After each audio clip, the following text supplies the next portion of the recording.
तो आज हम बताने वाले हैं उत्तल दर्पण में सिद्ध करें कि F बराबर R/2 यानी R बराबर 2F। तो हमने इससे पहले गोलीय दर्पण में बताए थे कि अवतल दर्पण में करके बताए थे। आज है गोलीय दर्पण का प्रकार दूसरा जो कि उत्तल दर्पण में आता है।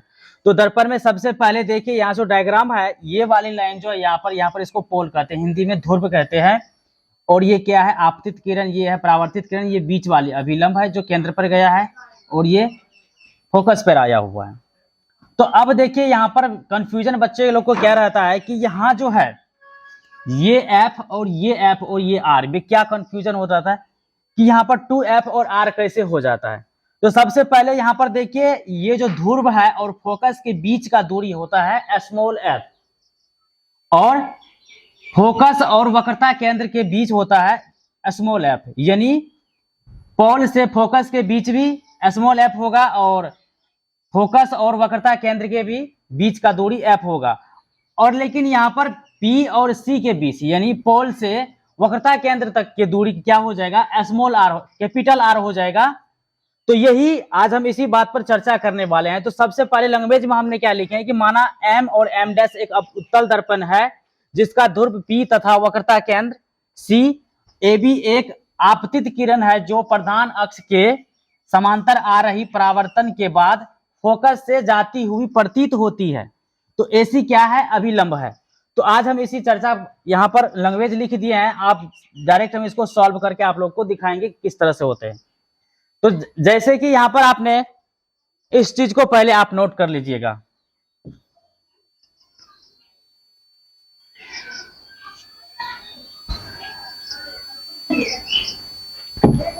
परावर्तन का नियम होता है कि देखिए ये कोण हम इसको एक माने, इसको दो माने हैं।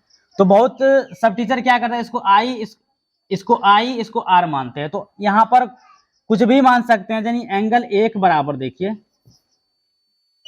एंगल एक बराबर एंगल क्या हो जाएगा, 2,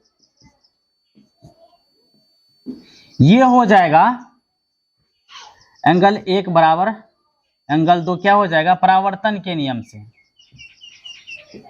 परावर्तन के नियम से।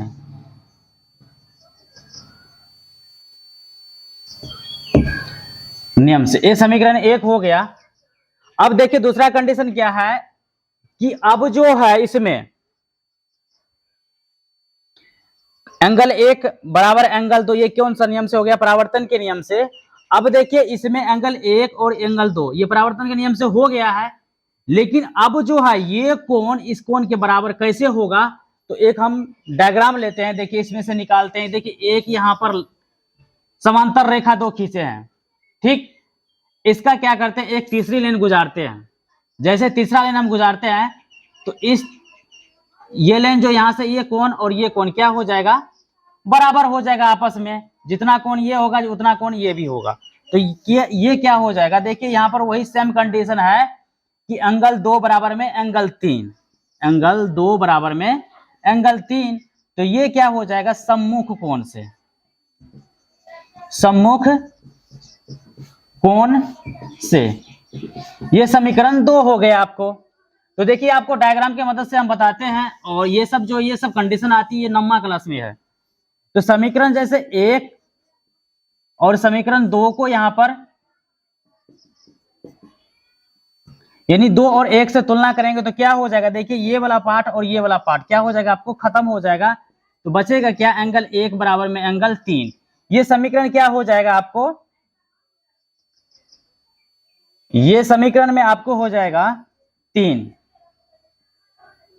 अब देखिए एक कंडीशन और यहां पर आती है कि जैसे कि आप दूसरा कंडीशन देखिए, ये फर्स्ट कंडीशन है, आप दूसरा कंडीशन में लेके हम आपको आते हैं कि जैसे कि आपने यहां पर अभी सम्मुख कोण लिख दिए हैं, ये कोण और ये कोण आपस में बराबर होता है। अब देखिए तीसरा रीजन क्या है कि एंगल 1 बराबर में एंगल 4 कैसे हो जाएगा, 4 कैसे होगा। देखिए यहां पर 2 लाइन खींचे हमने और यहां से तीसरी लाइन यहां पर खींच दिया।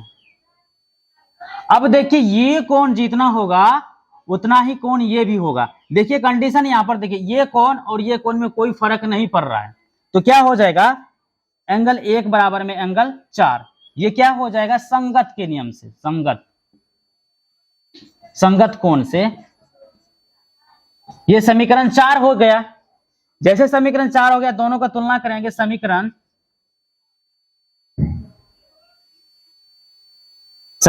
3 एवं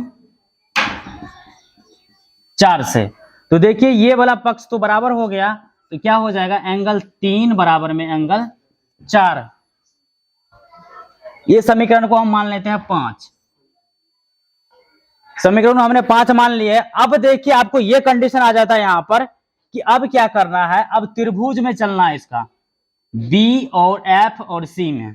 तो क्या हो जाएगा, त्रिभुज बी एफ सी में, बंद करो रे कैमरा को भी बंद करो, उसको भी बंद करो मनीष। तो यहां अपने हम त्रिभुज बी सी एफ में चले हैं और